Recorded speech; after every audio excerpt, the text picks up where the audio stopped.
Hello again, everyone. I'm Dr. Dan Bockmann, and today I want to talk about patients often ask me, hey, I know it's bad, but I crack my neck all the time. Or I do this stretch, and I'm worried that even though it feels good, it's bad for me. So I want to talk about this whole list of things like that. So basically, when it comes to moving parts head to toe, they're very straightforward about what they like and don't like.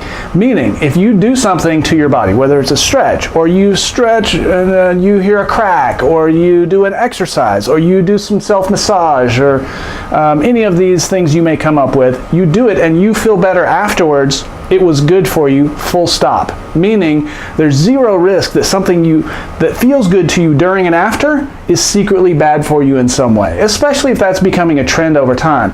Like a lot of patients know that they've been told by previous chiropractors, let's say, that it's bad to crack your own neck or it's bad to pop your own back. No, our bodies, in this example, our bodies are designed to adjust themselves. When you stretch and you hear a crack or something and it feels good and you feel like you move better afterwards, that's your body doing its job. The only reason anyone ever needs me or another chiropractor to adjust them is if for some reason their body can't adjust themselves, it's stuck in place, it's not moving freely enough, and then we kickstart it, and then you can take care of yourself going forward. That's my approach to that particular example. But this is also true of massage or exercise or stretching.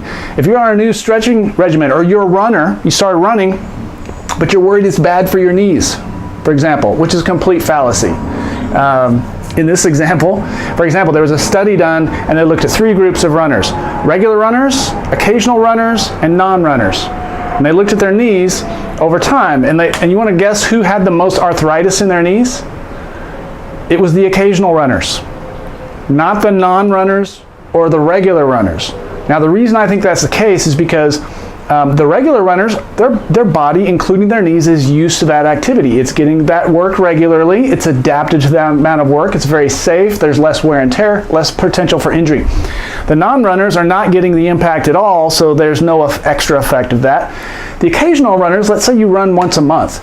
That means each time you do it, you're doing a thing that your body is relatively unaccustomed to and is therefore relatively less able to protect itself during.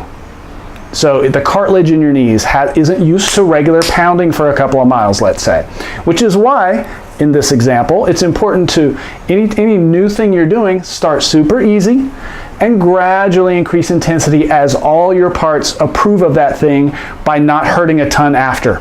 So again, if you do something, a stretch, a self-manipulation, a foam rolling, or a massage or exercise, and that thing feels good, it is good, full stop. Don't worry about it being secretly bad for you.